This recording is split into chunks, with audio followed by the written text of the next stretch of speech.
Assalomu alaykum aziz yurtdoshlar, chorva ishqibozlari. Bugun 2025-yil 22-dekabr sanasi. Yana bir chorva haqida videolarimizni boshlaymiz.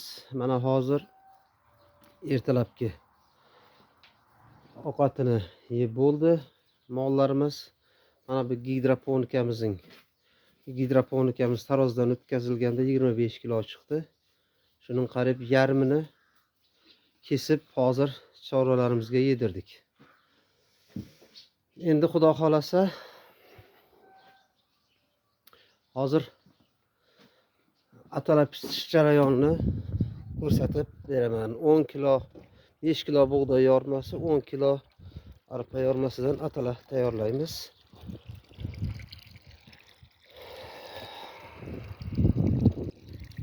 Qozonimiz 120 litrlik qozon. Bunga 10 kilogram bug'doy bilan arpa yormasini solamiz hozir. Suvni qaynatib va bir chelak sabzi. Sabzimizni 800 so'mdan olganman. Kilogramini 800 so'mdan. Bu xaridor sevar sabzi emas, albatta. Sabzi ekadigan dehqonlar uyidan borib olib kelganman. Mana shunday mollarga beriladigan arzon sabzi. Bu albatta molni ishtahasini yaxshilaydi. Semirishiga ham ancha yordam tegadi. Foydasi yemimizga foydasi tegadi. Hozir mana shu sabzimizni yuvib qozonga tashlaymiz maydalab.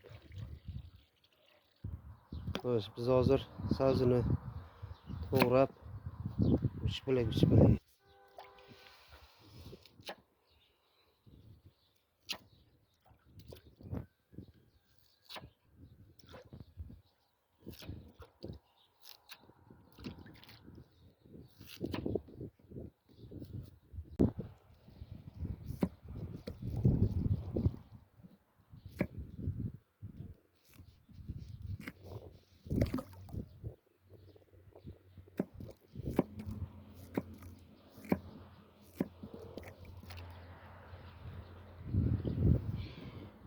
Nasıl?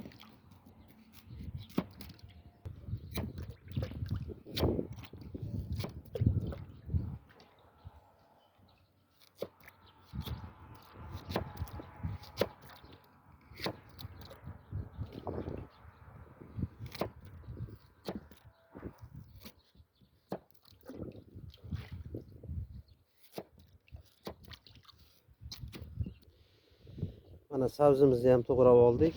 Bir satol sabzimizni taqriban 8 kilo 7 kilo sabzi qozonga to'g'rab oldik. Endi yana qo'shadigan atalamizga qo'shadigan bitta nimamiz bor. Zardori. Mana bu zardorining danaga olingan zardoli. Bu shira beradi. Yoz payti danagini olib, o'tni ustiga quritib qo'yganmiz qishda mana shu yem uchun. Uni ham solamiz. Mana bir chelak yem solib oldik. 4 kilo arpa yormasi, 4 kilogram bug'doy yormasi. Uni ham qozonimizga qo'yamiz.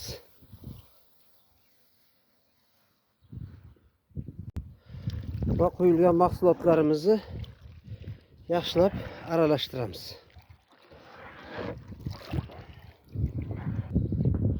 Mahsulotlarni aralashtirib bo'ldik.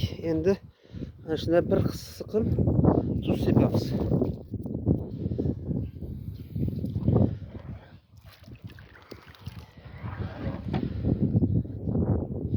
Endi qozonimizni mana bu pishirish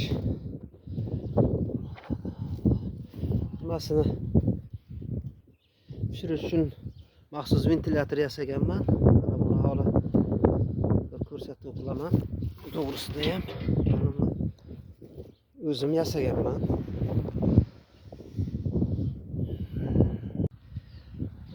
qozonimiz tagini yoqamiz. Hozir pishirishni boshlaymiz atalarimizni. Qozonimizni ham yoqib oldik. Endi ko'mir xokasidan solamiz.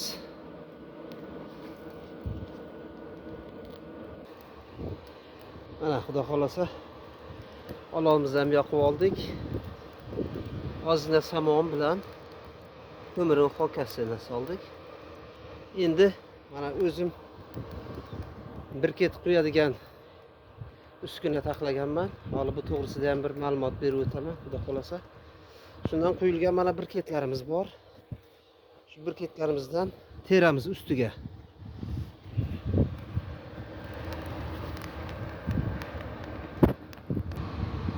Mana bir ketlarimizdan ham 7 donasini ustiga terib oldik.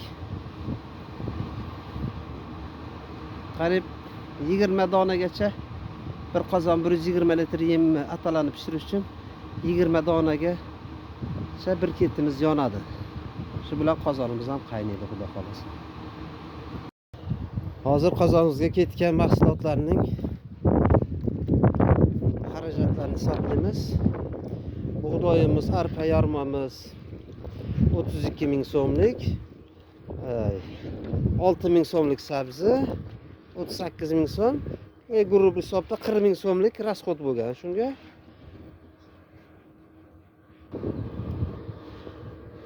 endi 120 litr qozonimizdan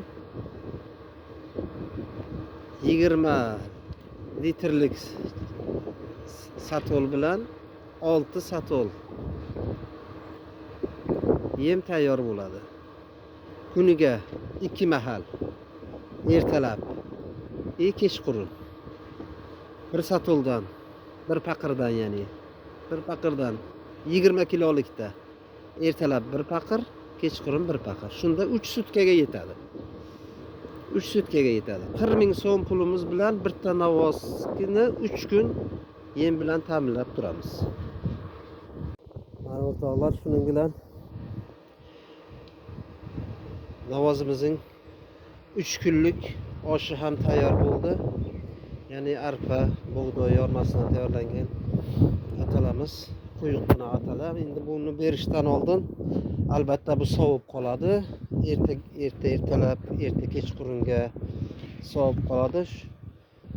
Quyuqligi soviga 3 litr qaynoq bilan suyultirib, mana shu paqirimiz 20 litrlik paqir bilan har ertalab, kechqurun bir paqirdan beramiz. Xudo xolasa hozir buni tagidagi olovini tortib olamiz. Bu uskunamizni tortib olamizda olovini, so'ng buni dimlaymiz. 4 soat, 5 soatga dimlaymiz kechqurungacha. Dimlab, nasib bo'lsa kechqurun ochamizda somon aralashtirib sovutib beramiz. Sog' bo'ling, salomat bo'linglar. Videomizda kamchiliklar bo'lsa avvalo uzr so'rayman. Albatta men professional bloger emasman. Qo'ldan kelgancha birta insonga foydam tegsa ham albatta xursand bo'laman. Videoni kuzatinglar, like bosinglar, appreciatsiya bo'linglar kanalimga. Albatta. Endi bundan tashqari yana hozir